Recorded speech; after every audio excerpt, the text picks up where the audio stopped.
মসজিদে যে আগের কাতারে জায়গা রেখে পিছের কাতারে দাঁড়ানো গুনার কাজ, কাতারের মাঝে ফাঁক রাখা গুনার কাজ, গায়ে গা লাগিয়ে দাঁড়াতে হবে। মুসল্লিরা প্রত্যেকের গায়ে গা লাগিয়ে দাঁড়াবে। সাহাবীরা কেমন দাঁড়াতেন? তাদের পায়ের টাকনুর সাথে টাকনু, হাঁটুর সাথে হাঁটু, কাঁধের সাথে কাঁধ লেগে যেত। এটা পুরো থাকা যায় না, অন্তত এমন হবেন যেন শরীর রেগে আছে কাছাকাছি। কথা বোঝেননি? আর বাঙালি কি করে? 4 জন ঠেলা দিলে আর একজন দাঁড়া যায়। নামাজ মাকরু হবে, গুনাহ হবে, আর আল্লাহ একটা স্থায়ী গজব দেবে।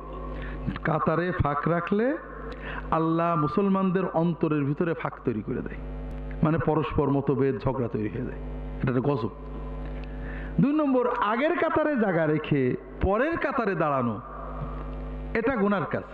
কিন্তু আমরা কিন্তু ওই রুকু দিতে দেখলে ওটা করি। কোন জায়গায় জায়গা আছে তাড়াতাড়ি করে দাঁড়ায় পড়ি, এটা গুনার কাজ।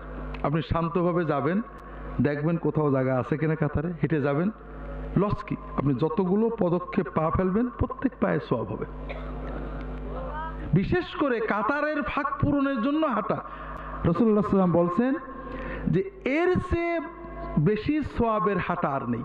আপনি একটা পা ফেলবেন কাতারের একটা ফাঁক পূরণের জন্য, ডাইনে বামে সামনে, আল্লাহ এই একটা পদক্ষেপে আপনাকে জান্নাতের দিকে এগিয়ে নেবেন।